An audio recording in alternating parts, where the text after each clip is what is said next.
Hello, welcome back to our channel. Today we're just going to do a video of getting the van ready for winter because we're not doing any more travelling this year, and I would say the earliest we'll be doing any travelling next year will be March.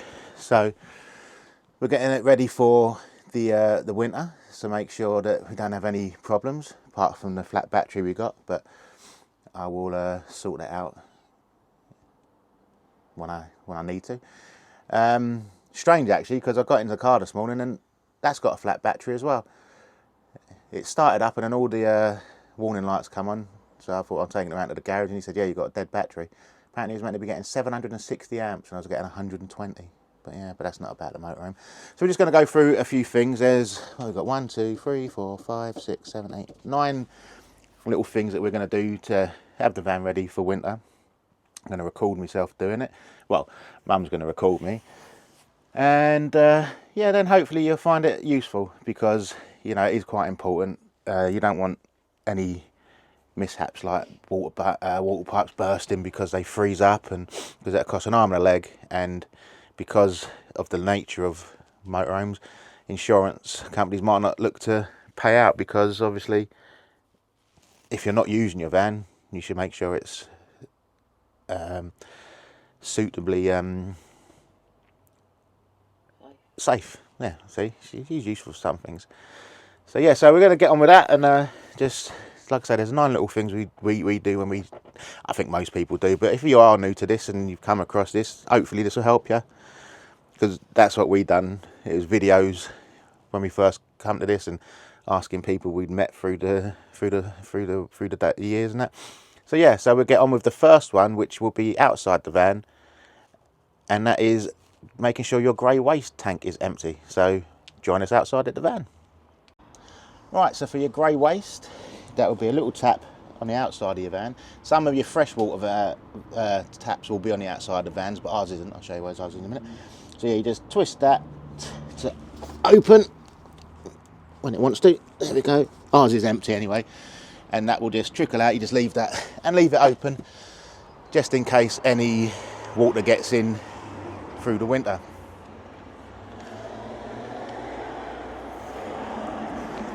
And the next bit we're going to do is just, I didn't think of this thing, but I was just watching a video, just get some more ideas, see if there's anything I've missed. And someone said, because obviously you're standing quite a long time in the winter time, any standing water that gets on your roof could freeze and muck up all the sills and all that. So they suggested just chucking up a wheel. So I will be chucking the wheel up once I've got the battery sorted. So just chucking up a wheel, and that will give you just a natural runoff, so no big amounts of water will stand. So yeah. So the next thing, I'm going to start from the outside, but it is on the inside. It's your water system, your fresh water system. So first I'll show you off where that is, and then you've got to drain down your boiler, your water heater system. And if you don't know where your water heater system is, outside of your van, you'll have the flue for it, like so. Some will have a flap, and your hot water system, water heater system, is just on the other side of that. So just look for that under whatever seat it might be. So let's get inside and do the water systems. Right, so we're going to start off with a freshwater tank. Freshwater tank in our van is underneath this bench seat in the travel seats. So you just hang on, just lift up the cushion, lift up this piece of wood, and then you undo this, and our chain has broke, but it is still in there. Let me just take my watch off, because there is water in there, quite a bit actually, yeah. So you put your hand in and you pull the bung out just like that, and then it will empty on the tap on the outside. And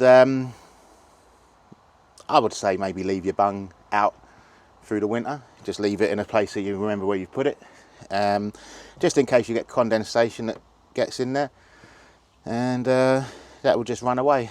So I'll put my lid back on.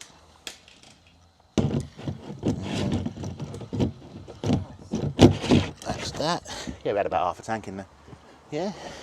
I haven't got a towel, so I just wipe it back on, and I will put our bung. So if we do lose it, and I can't remember where we put it, I'll just refer back to this video. Our bung is in there. You could put it back in as well, because obviously, not that anything's going to get into your van, but something could crawl up there. So maybe you could put it back in, or anything like that. So yeah, so once you've done that, you just put your wood back on top like that. Make sure it's dry. I will come back and do it properly. Just doing it. And you're sorted. Now, to the hot water system is at the back. So if Mum wants to follow me to the back of the van, just remove the cushions. Hope you're keeping an eye on what you're filming. Yeah. Lift this up, and this yellow tap here, you lift that up, and that will drain off your hot water system. Just here, this yellow one there. You might be able to hear it.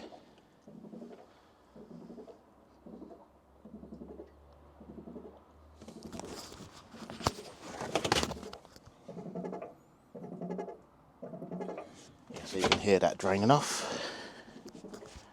And so yeah, that brings an end really to the water section. And we'll get on to the rest of things that are suggested for watering down your van, or wintering down your van. So one of them is to open a few of your cupboards. Maybe not all, but a few of your cupboards. I think they're done, yeah. Just a few of your cupboards to keep air ventilating nicely. Any cupboards especially that you might store things in. So like we've got kettles and that in there. And yeah, we will come back to the next part of wintering down your van. Yeah, there's another thing that you can do. Obviously, don't forget, if you've got any water in your cassette, empty that as well, and push the flap across, just to stop any smells coming into the van. That's another thing. By putting the plug back into your fresh water, it will eliminate any smells. You can also put plugs down into your sinks. Put your plugs in your sinks, because again, that will stop the worst odours escaping up the system into your van. So we will put plugs into the sinks as well. And yeah, on to the next bit. Right, the next part we are going to do for wintering down the van is to remove the cushions from the walls. So that just, because the walls will get cold and that could encourage growth of things you don't want. So Mum is now going to just move the cushions here. So you just pull that down, and maybe just pull the legs out so they're balanced. Well, they'll have to stand up because you've got an outside wall there. So they'll have to, there, yeah, when yeah. you finish, But yeah, and we'll do that to all of our walls that have got cushions on. Then we are going to also, while we're at this part of the van, we're going to open the fridge, because you must keep your fridges open when you're not using it, just to stop any, or to prevent any formation of mould or any fungus or mildew in there. If you can, keep your freezer flap. If you've got like a fridge like this, if you can find a way of keeping that down, do, because that will obviously, that's self-contained in there. Okay. And that will be helpful. Again, a few more cupboards to open, just to keep some ventilation going. Get another one here. And if you've got cushions like this that are up against the wall that way, it's not very easy to, especially these fixed backs of the seats, you can't do anything about that, so you just have to see what happens there. Well, humidifier thing in. Yeah. Another good idea, like Mum just said, is to get some of the mini dehumidifiers. I don't know if we've got one in here, but if we have. I've got two waiting to come out. But yeah, get some mini dehumidifiers and just put them around the van just to take out any extra moisture that might be settling. Then obviously if you've got a drop down bed like we have here, let me just flip you round. It's not right up against the ceiling, but if you've got one that is right up against the ceiling, like the drop down electric beds, this is just on gas struts, hydraulic struts, just lower it so you've got a nice air circulation there. And the last thing we're going to do is just a few of the windows, a couple at the back, a couple at the front. We're just going to put on ventilate just to allow a bit of circulation of air so it doesn't get stagnant. You won't get any water in. So as you can see here, you just get your window, put them on the ventilate thing. So we're going to do this one here and put your blinds up for security reasons, obviously. And ones on the side and the back. Side and the back. That's for security. You don't want people looking in, see what you might have, what might not have. So do that with all blinds, even the ones that you're not shutting. Windows that you're not keeping open. And that's all that we're going to do to winter down our van. The next thing to do, obviously, oops, I pressed the wrong button. Next thing to do would be to give it a good wash on the outside and on the inside. So just when you are ready to use it in the new year, the new season, it's all fresh and ready waiting for you. So I hope you found that interesting and helpful. Especially, I mean, a lot of people that might watch this video know what they're doing when it comes to wintering down their vans. And don't need this, but if you have found it helpful, if you are new to it, you know, it'd be nice if you have. And if you have enjoyed the video and found it informative, little thumbs up, leave a little comment. Let us know if we've missed anything that we should do that you think, oh, they ain't done that, so you should do that. Done the aqua thing. Yeah, you do that when you when you start up. Yeah, Mum was just saying we haven't sort of washed out the water systems, but you'll do that when you start up in a new season. I would anyway, because otherwise you're just going to wash it and leave it for 4 or 5 months and it could get dirty again. So yeah, if you have enjoyed this and found it informative, thumbs up, leave a comment. Like I say, if you think we've missed anything that we should be doing that we haven't, please let us know. And if you haven't already, subscribe to the channel. And we'll see you on the next video. I'm going to say goodbye, Mum.